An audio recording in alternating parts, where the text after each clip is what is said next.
জন্য আরশের ডান দিকে একটা নূরের মিম্বারে তাদেরকে বসার সুযোগ করে দিবে।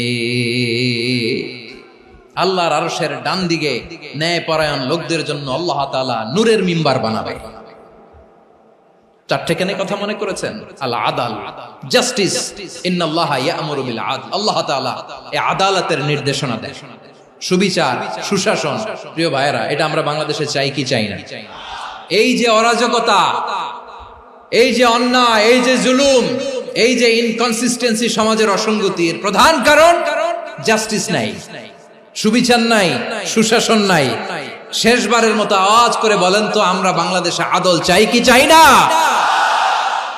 তাহলে প্রথম নির্দেশনা শেষ, আল্লাহ তাআলা তোমাদেরকে আদলের আদেশ দেন।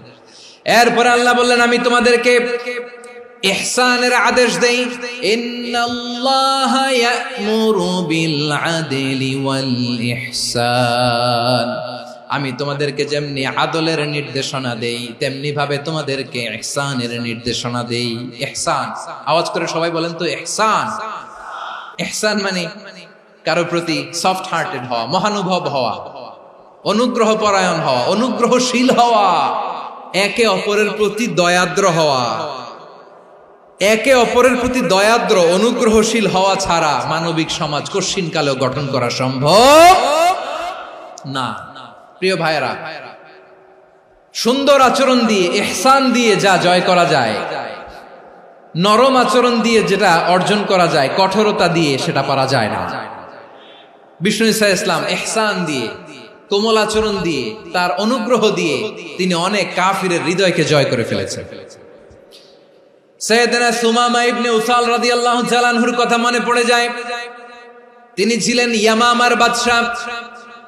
মদিনাতে বিশ্বনবীকে হত্যা করার নিয়তে এসেছিলেন। গোপনে গোপনে বিশ্বনবীকে হত্যা করে আবার ইয়ামামাতে তিনি ফিরে যাবেন।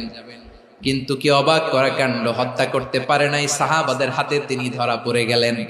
সাইয়েদনা সুমামা ইবনে উসাল রাদিয়াল্লাহু তাআলা আনহু হত্যার নিয়তে আসলেন, কিন্তু হত্যা করতে পারলেন না। সাহাবারা ওনাকে ধরে ফেললেন, ধরে মসজিদে নববীর পিলারের মধ্যে বেঁধে রাখলেন। সুমামা ইবনে উসাল, সিরাত থেকে শুনে।